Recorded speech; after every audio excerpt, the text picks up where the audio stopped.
We're going to go through a couple clips from him, but I wanted to start off with how Fox News announced this. We were all waking up. It's a Monday morning, a busy week ahead. Gosh, I can't wait to watch Tucker Carlson tonight after my busy, grueling day at work. Unfortunately, Tucker Carlson's not going to be there anymore, and he's not even going to be getting an exit show, a final countdown, nothing to even say goodbye. Fox News announced this on their network today. We have some news from within our Fox family. Fox News Media Smaller family and now. Tucker Carlson have mutually agreed to part ways. Tucker's last show was this past Friday. And starting tonight, Fox News Tonight will air live at 8 p.m. Eastern. It will be an interim show with rotating Fox News personalities until a new host is named. We want to thank Tucker Carlson for his service to the network as a host and prior to that as a long-term contributor. That's it? No Tucker goodbye? That's it?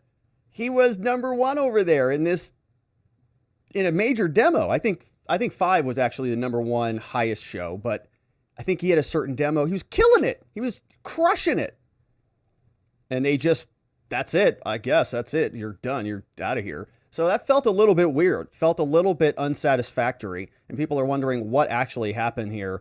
Tucker Carlson released footage after the Republicans came into power, got a hold of the January 6th footage. He released footage showing the Q shaman being politely escorted by the police all around the Capitol. And at the center of it, the single most famous person arrested that day was a Navy veteran from Arizona called Jacob Chansley, often referred to as the QAnon shaman. The so-called QAnon shaman. QAnon shaman. Someone named Q Shaman. Jacob Chansley became the face of January 6th, a dangerous conspiracy theorist dressed in outlandish costume who led the violent insurrection to overthrow American democracy.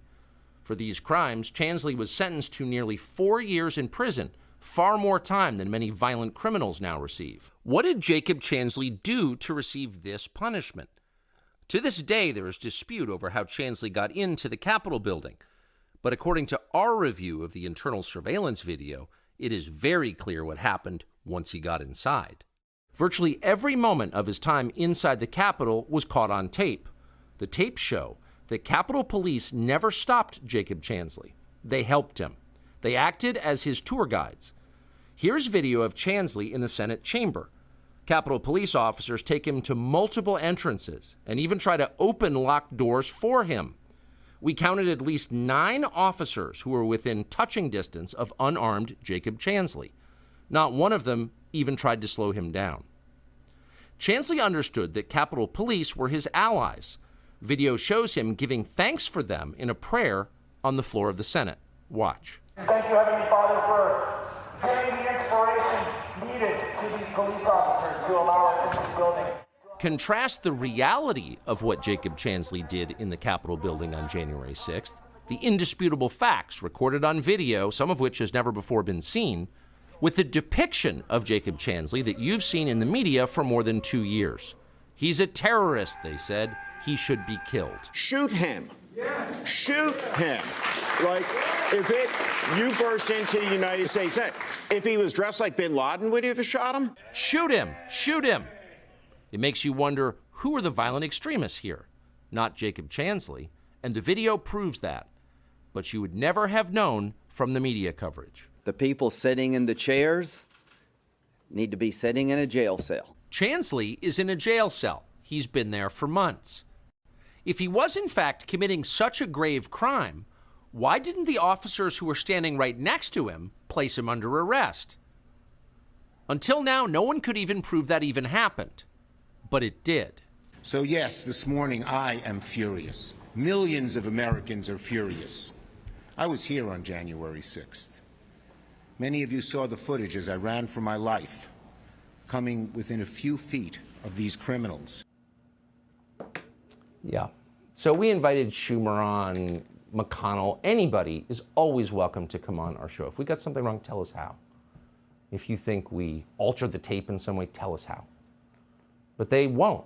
Nor will they answer the most basic question, which is why should a demonstrably nonviolent man who literally said a prayer of thanksgiving for police officers on the Senate floor, how is that man ISIS? How is he a domestic terrorist? How is he a threat to the Republic? Why is he in jail for 4 years? Shut up! Pull that show off the air! They won't answer any questions. But we have a question, which is how, in a free country guided by the Constitution, were these people allowed to withhold evidence from Jacob Chansley's lawyer? How could that happen? And shortly thereafter, the Q Shaman was, after Tucker Carlson aired that, Q Shaman was released from prison. And rightly so. And he committed, this is the interesting part, he committed, and this is a couple of weeks ago, that he was going to keep airing more of this exonerating footage night after night after night. And we didn't see that. That didn't happen. And you have to ask yourself, why didn't we see that? Why did that not happen? What's going on here? And the most logical explanation is that Rupert Murdoch, or that the overlords over Tucker Carlson, basically said, no. Because all the messaging about January 6th, all the messaging about insurrection, all of that the left has been screaming has also been screamed by the neocons. They feel the exact same way. They spit in the eye of anyone who actually stood up for Donald Trump, which wasn't even standing up for Donald Trump. Anyone who was standing up for transparency